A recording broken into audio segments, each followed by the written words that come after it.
Bonsoir à tous, bienvenue si vous nous rejoignez dans cette nouvelle édition. Voici les titres de ce 20h. La sécurité au cœur d'une conférence débat à l'université d'Abomey-Calavi. Les échanges se sont focalisés sur la participation des citoyens aux côtés de l'État central, une initiative du groupe de réflexion alternative et prospective à suivre dans cette édition. Les écureuils du Bénin ont reçu le drapeau national. Les poulains de Michel Dussuet partent ainsi pour la conquête du trophée en Égypte. Ils passeront par le Maroc pour des stages. Blaise Adampo nous en parle.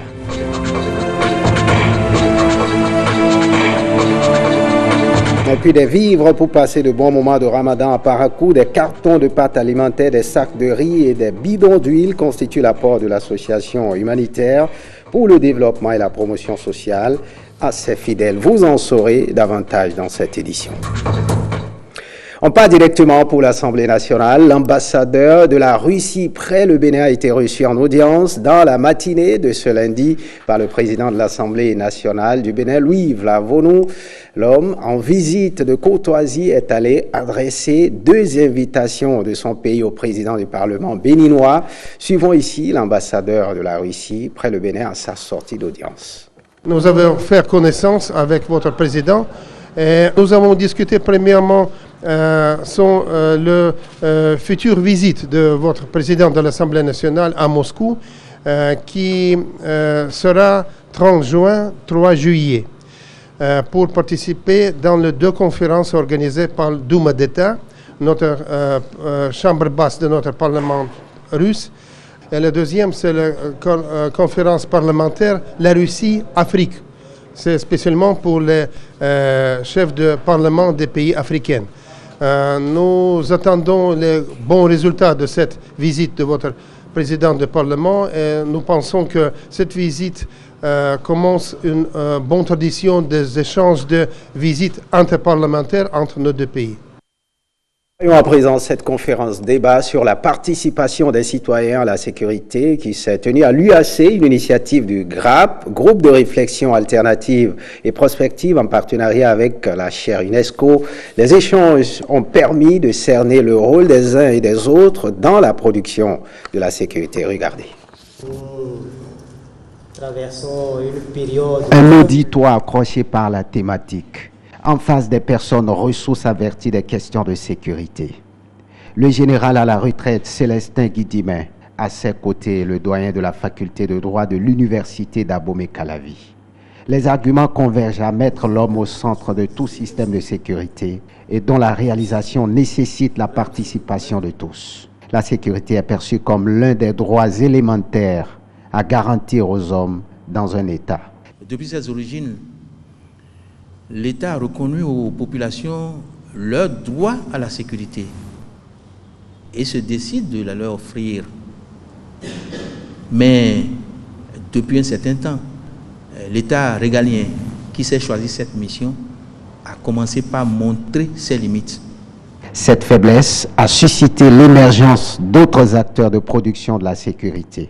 Le concept sécurité participative trouve alors son sens, mais sur ce point, des interrogations apparaissent. Dans quel timing, dans quelle stratégie accepter la participation ou la contribution des citoyens? L'État régalien va-t-il se départir de ses prérogatives et redistribuer les cartes? Le débat s'ouvre sur cette problématique de participation citoyenne à l'œuvre collective de production de la sécurité. L'État régalien conserve sa place de titulaire. C'est à elle qu'il revient également de légitimer la participation de la population à la production de la sécurité. Chacun doit pouvoir participer à la sécurité du pays et il ne faut pas forcément attendre. C'est vrai que c'est la mission principale de l'État, mais il ne faut pas attendre l'État pour que la sécurité puisse être un élément ou du moins quelque chose de collectif. Les lignes sont désormais claires au thème des échanges. Une production participative de sécurité qui place l'État central au cœur de toute action. Parlons du mois de Ramadan. Certains fidèles musulmans démunis de la commune de Parakou reçoivent le nécessaire pour passer de bons moments de Ramadan. Des cartons de pâtes alimentaires, des sacs de riz et des bidons d'huile constituent l'apport de l'association humanitaire pour le développement et la promotion sociale à ces personnes en situation difficile. La cérémonie de remise de dons a eu lieu au stade municipal de Parakou. Le compte-rendu de Shamzine Baghiri et Benjamin Denao. Des sacs de 5 kg de riz, des bidons d'huile de 5 litres et des cartons de spaghettis distribués à plus de 500 fidèles musulmans nécessiteux à Parakou. Un acte de solidarité de l'ONG AHDPS, Association humanitaire pour le développement et la promotion sociale. On a fait don à la population, à la communauté musulmane de Parakou et je peux dire du nord tout entier parce qu'on a fait ça un peu partout. Ce qui a été fait ici a environné 600 personnes. Tout juste, c'est une assistance aux frères musulmans qui sont en train de jeûner. Le jeûne tire à sa fin pour que ces derniers puissent finir le jeûne en beauté et en fierté. C'est pour cette raison que nous avons amené ces dons-là pour assister nos frères musulmans pour qu'ils puissent bien finir les jeûnes et aussi bien accueillir la fête qui s'annonce. Le don estimé à plus de 18 millions de francs CFA est le fruit du partenariat entre l'ONG AHDPS et les Saoudiens. Je vais d'abord commencer par remercier l'ONG en question. L'ONG, c'est une ONG caritative, n'est-ce pas? C'est les anciens étudiants arabes de notre milieu ici qui se sont constitués en ONG. Alors, ils ont fait don de vivres dans le cadre donc, du Ramadan et ces vivres ont été donc donnés aux gens démunis. Ceci pour que dans le cadre donc, de la fête du Ramadan, que ceux-ci puissent fêter aussi autant que les autres. Alors c'est en cela que je dis que c'est une très bonne chose. Une activité caritative du genre ne peut qu'être encouragée. C'est très bon. L'ONG AHDPS a également fait don de pagnes et morceaux de viande de bœuf aux orphelins et à certaines couches vulnérables de la communauté musulmane. Après 30 jours de jeûne et de privation, la communauté musulmane célèbre demain, mardi 4 juin, la fête du Ramadan. À la veille de cette célébration, le président de l'Union islamique du Bénin, IEB, a délivré un message pour situer les institutions et informer la communauté nationale. Écoutons un extrait de sa déclaration. Il est au micro de Pierre Tarlé et de Francis Faton. Après constat de l'apparition de la lune marquant la fin du mois de Ramadan et concertation, ce jour, des membres du bureau exécutif national de l'Union islamique du Bénin, que j'ai l'insigne honneur de présider, et la consultation de nos responsables départementaux et des personnalités de notre communauté, il me revient l'honneur d'informer les musulmans béninois que l'Aïd al-Fitr, la fête qui marque la rupture du jeûne du mois de Ramadan, aura lieu demain, mardi 4 juin 2019, correspondant donc au 1er Shawwal 1440, conformément à la parole du prophète Muhammad sallallahu alayhi wa sallam qui dit: entamer le jeûne à la vue du croissant lunaire et rompre-le à sa vue. Vous qui avez jeûné Ramadan par pure conviction, vous qui avez veillé les nuits de Ramadan, félicitations à toutes et à tous. Je nous invite tous, hommes, femmes et enfants, à sortir massivement de chez nous demain, mardi 4 juin 2019, pour répondre à l'appel du rassemblement de l'Aïd. Nous nous souhaitons tous musulmans une bonne fête de l'Aïd al-Fitr.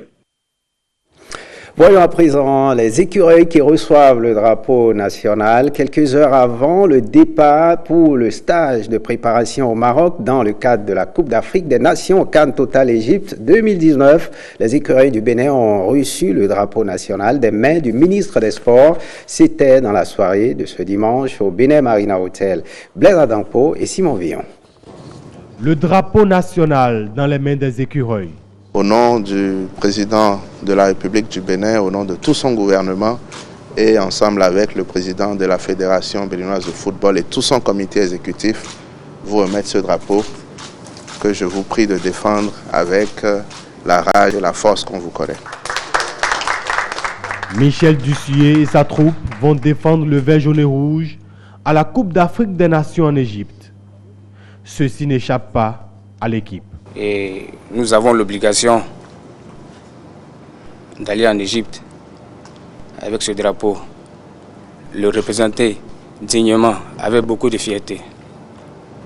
Tout fait pour que tout le peuple béninois soit fier de nous. Nous avons l'obligation de le mouiller, mais pas le salir. La mission au pays des pharaons, c'est de faire plaisir à 11 millions d'habitants. Nous savons que vous voulez nous accompagner, que c'est votre pays, vous l'aimez et tous les Béninois seront fiers de vous demain. Ce n'est pas un retour pour aller figurer, c'est un retour en force, c'est un retour pour faire une belle CAN, jouer tous les matchs à fond, passer le premier tour et faire en sorte que le Bénin soit désormais présent à toutes les phases finales de la Coupe d'Afrique des Nations. Je suis venu vous apporter le soutien, le message du gouvernement et du chef de l'État. Vous souhaitez une bonne compétition et même avant ça, vous souhaitez une très bonne phase de préparation. La phase de préparation est prévue au Maroc. Avant de prendre la route du Caire, les écureuils vont livrer des matchs amicaux. Et ce public reportage après la Doppel Munich, la société béninoise des brasseries, met sur le marché la Doppel Munich Lager. Il s'agit d'une boisson au goût raffiné fait à la base de malt. Le lancement de la nouvelle bière a eu lieu ce vendredi à Cotonou en présence de plusieurs amateurs de bière. Blaise Adampo et moi c'est ça, Samoaïmon. C'est une bière, elle mousse très bien, elle est raffinée. Il s'agit de la Doppel Munich Lager, nouveau-né de la Société béninoise des brasseries, Sobebra. C'est une bière blonde, pure malt. Pure malt pourquoi? Parce qu'elle est produite rien qu'à base de malt, de houblon et d'eau. Donc la différence par rapport aux autres bières blondes, qui sont produites à base de malt, mais mixées avec le maïs, le houblon et l'eau.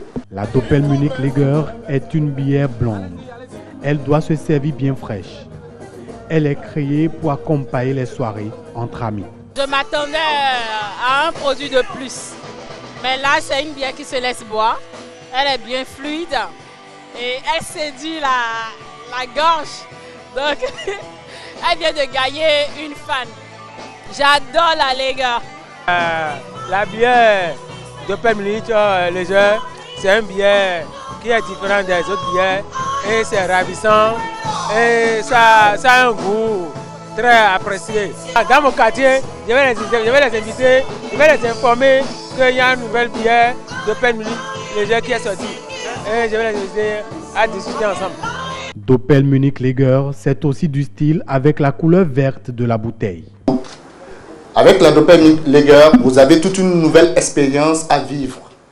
Et elle existe, elle est disponible rien qu'en format 33 centilitres avec un taux d'alcool de 5,7%. Donc elle est venue pour agrémenter et arrondir un peu plus notre portefeuille produit, vous permettant de pouvoir vous mettre à l'aise et de vivre des meilleurs moments autour de nos bières. La nouvelle boisson de la Sobebra conquiert le cœur des amateurs de bière présents à cette soirée. On demande des bières assez blondes, assez fines, qui se laissent boire, qui ne constipent pas et tout. Alors ça, on peut dire qu'on peut leur faire confiance. Si vous n'avez pas encore goûté ce produit, essayez de juste déguster et vous allez devenir fan. Vous allez adopter la bière Doppel Munich Lager. La Doppel Munich Lager est disponible dans les bars et restaurants du pays. Elle est à consommer avec modération. Voilà, à consommer avec modération. Autre public reportage de la Citroën C4 Cross pour Nicolas Fedoli, le grand vainqueur de la grande promotion MTN Mobile Money, repart avec le gros lot de ce jeu concours déroulé du 7 décembre 2018 au 1er février 2019 en multipliant toutes ses opérations financières via Mobile Money. Regardez. C'est Dieu même qui sait. De la truelle aux finances digitales, Nicolas Fedoli n'a jamais rêvé d'une récompense aussi grande. Maçon de profession, le voilà assis confortablement dans sa Citroën C4 Cross Everywhere You Go. Il doit cette surprise aussi agréable que grisante au jeu grande promo MTN Mobile Money. Je suis vraiment content. Parce que depuis là maintenant, au moins, c'est depuis des millions. Tu ne peux pas faire sortir des millions, gagner des trucs comme ça. Et ça, tu seras content. Je suis vraiment content. Moi, j'achète des crédits, j'appelle les gens, je fais le buy money, tout ça là, il faut faire tout ça là.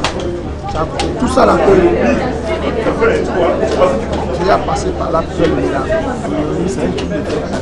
Je ne savais pas. J'ai investi beaucoup. Pour les 1 700 000 abonnés au service Mobile Money qui rêvent de remporter le jackpot, le principe est simple. Je profite pour dire à nos abonnés que nous aurons encore de très grandes surprises prochainement. Et c'est ça aussi MTN. Nous continuons toujours par récompenser nos abonnés. Nous aurons de grandes surprises, nous aurons beaucoup d'actions dans les semaines, dans les mois à venir. Et qu'ils restent quand même fidèles sur Mobile Money. Tiens également à continuer par leur promettre que nous, notre ambition, c'est de rendre leur vie. Outre le véhicule du grand gagnant, de nombreux lots ont été remportés par les habitués des transactions financières via Mobile Money. Un mode de transaction baptisé ici momotisation. Et ce festival vaudou en attente aux États-Unis, le culte vaudou en passe d'être célébré à New York, aux États-Unis d'Amérique. L'événement prévu du 1er au 4 août prochain se rapporte à la 2e édition du festival Africa Vaudou USA, un festival lancé samedi à Doutou dans la commune de Riogwe. C'était en présence des hauts dignitaires de la religion vaudou ainsi que les membres du comité d'organisation et autres partenaires impliqués. Firmin Bassao et Michael Moati. Libation, danse rituelle rythmée au son des tam-tams et clochettes, refrains et panégyriques assortis. L'ambiance aux couleurs du vaudou est celle des grands jours à Doutou. Cet arrondissement de Riogwe, qui abrite le lancement de la 2e édition du festival Africa Vaudou, tire également un coup de chapeau aux promoteurs du dit festival, accueillis avec fierté et tous les honneurs. En choisissant de procéder au lancement officiel du dit festival ici à Doutou, précisément au palais de Sa Majesté à Dayor Gedenge Agassa, le promoteur du dit festival a fait preuve d'une ouverture envers d'autres acteurs qui œuvrent également pour le rayonnement du vaudou, non seulement au Bénin et en Afrique, mais aussi et surtout à travers le monde entier. Africa Vaudou, 2e édition, une célébration d'envergure mondiale à laquelle la ville de New York aux États-Unis d'Amérique est associée intimement du 1er au 4 août 2019. J'ai impliqué tout le monde, de 70 millions de Noirs américains aux États-Unis, de s'approcher du Bénin. Et l'ambassade m'a appelé pour dire que cette édition, que le premier serait organisé par eux. Ils vont soutenir le premier jeudi et le vendredi, ils vont demander à tout le monde de quitter Washington pour le samedi et dimanche à New York. Donc il y a un parade vaudou à New York. Si notre tradition commence par reprendre, pourquoi nous-mêmes, nés dans cette tradition, nous n'allons pas lui donner l'effervescence qu'il lui faut? L'objectif poursuivi selon les organisateurs est de révéler le vaudou en tant que lumière spirituelle depuis le Bénin pour aider l'humanité à mieux comprendre le monde de Dieu et vivre en parfaite symbiose avec ses lois. Pour moi, ça représente ma vie. Aujourd'hui, que je vous parle, c'est à cause de Vodou que l'ONU m'a pris comme l'ambassadeur of goodwill to the US. Ce qui veut dire que je peux faire des dons, on peut me donner des choses à envoyer dans mon pays. Considéré comme le président de la communauté nationale du culte vaudou, Sa Majesté Adaniran Gédéongué Agassa reconnaît les mérites du promoteur du festival à travers cette distinction honorifique. Rendez-vous est pris le 1er août prochain à New York pour une belle édition du festival Africa Vaudou USA. Et on parle du président américain Donald Trump qui est à Londres. Il a atterri ce lundi dans la capitale britannique dans un contexte de Brexit où le pays peine à trouver un accord avec l'Union européenne. Le récit de Gisèle Kogué.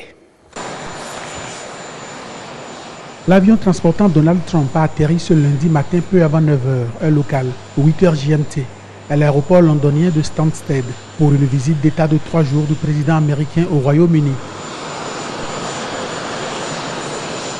Lors de la visite, il sera reçu par la reine Elisabeth II au palais de Buckingham et rencontrera Theresa May, première ministre sur le départ, dont il a critiqué la manière de mener les négociations avec l'Union européenne sur le Brexit.